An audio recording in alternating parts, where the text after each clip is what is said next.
Hey, welcome back folks. This week we are going to do something a little bit different. If any of you guys watch my introduction video, you can see that there is some cooking involved with some of my creations. And today we are going to be working with some bear meat. So I've got some bear that was given to me by from my dad. And I am going to slow cook it on the smoker. I've got a pellet grill. We're going to slow cook it on the smoker and we're going to turn it into pulled meat. So essentially like pulled pork, but this is bear.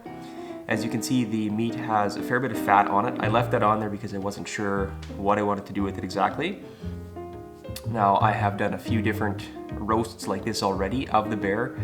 And honestly, when I went into it, I had never tried bear before and I was really hesitant. I've heard a lot of mixed results as far as how, bear will taste, and there's obviously concern with there can be parasites and stuff like that, but it's just like pork as far as cooking it, and you make sure you kill those bugs when you cook it. It only needs to be at like 135 for like 8 minutes, and to do the pulled meat, I bring it right up to 202 degrees, and so it's well past the point where bacteria is an issue.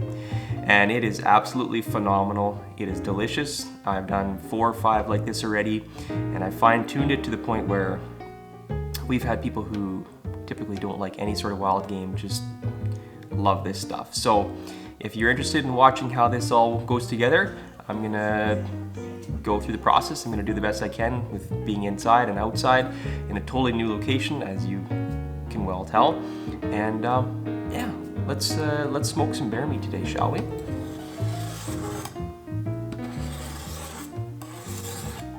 So yeah, this knife is a knife that I hand forged. It's always fun working with something that you've created on other creative projects. So it's hand forged from a piece of coil spring, and the ferrule is copper, handmade as well. And then the handle is made from a maple burl that's been stabilized with epoxy and dyed. So it is a really fun tool to use. So my plan here is to get rid of about 3/4 of the fat. So I want like 10%, 15% maybe left over. I guess that math really doesn't work up. Just forgive me for that.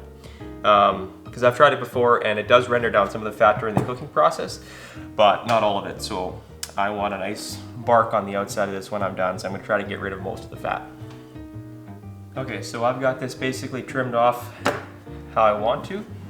I am now going to apply a dry rub, and I'll try to throw the ingredients to that rub down into the description below. And that's basically it. Simple dry rub. I'm going to put it on the smoker for, it's going to be probably 6 hours, 5-6 hours. I'm going to run it at 225 degrees, and I'm going to bring it all the way through the process up to about 202 degrees. When it reaches about 165, 170 degrees, and although the fat on the top looks like it's nicely rendered down, I'm gonna wrap it in parchment paper and let it do the rest of the cooking without the smoke. So it is going to be, yeah, probably 6, maybe 7 hours, depending on how it goes. But let's go get the grill fired up and put it on.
Okay, so now they're going to be on there for probably 4 or 5 hours before they get wrapped.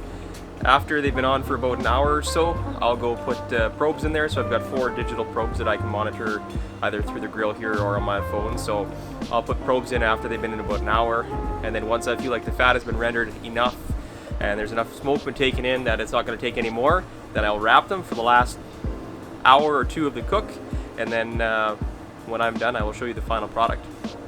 I will also try to show you when I do the wrapping. We'll see how that goes. It's rainy today, and so it might not work to do everything, but I'll do my best. Okay, so this is the smallest one, but I'm just going to show you what we do here. This one was about 177 degrees, so it's past where it needs to be, but I'm going to wrap it up and see how it looks. Beautiful. I'm going to wrap it up.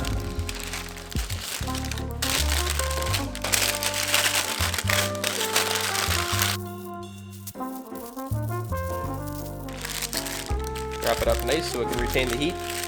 Finish it off to about 202 degrees. I'm going to put this back in the grill, but I'm not going to show you because it is raining outside. Okay, well, they are done. It took a little bit longer than normal because I turned the temperature down. I had to leave the house for a little bit, so I turned the temperature down for a little bit and then turned it back up, but I waited till they're basically at 200, between 200 and 202 degrees, and took them out. They feel nice and soft, so that's a good sign. We actually had the smaller one for supper and it was delicious. So I've got two of the bigger ones here that have been resting for about half an hour now. So I'm gonna open them up, we'll take a look at them, and I'll pull it apart and see how it looks. And I mean, I've already tasted it and you can't taste it, so you'll just have to trust me that it's really good. Thanks for watching, guys, I appreciate it. If you enjoy the variety content that I do, yeah, hit the subscribe button, follow along, comment below if you have ever tried bear meat. Not everybody's necessarily a meat eater, and that's fine, but I really enjoy it, and it's something that is unique, and not everybody has had a chance to try it. So I would recommend it if you have, if you do have the opportunity. I would recommend it. It's delicious. As long as it's cooked properly, it is perfectly safe, and yeah, amazing. So until next time, guys, thanks so much for watching.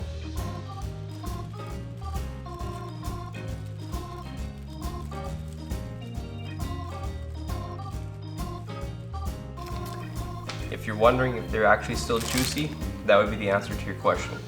They look absolutely delicious.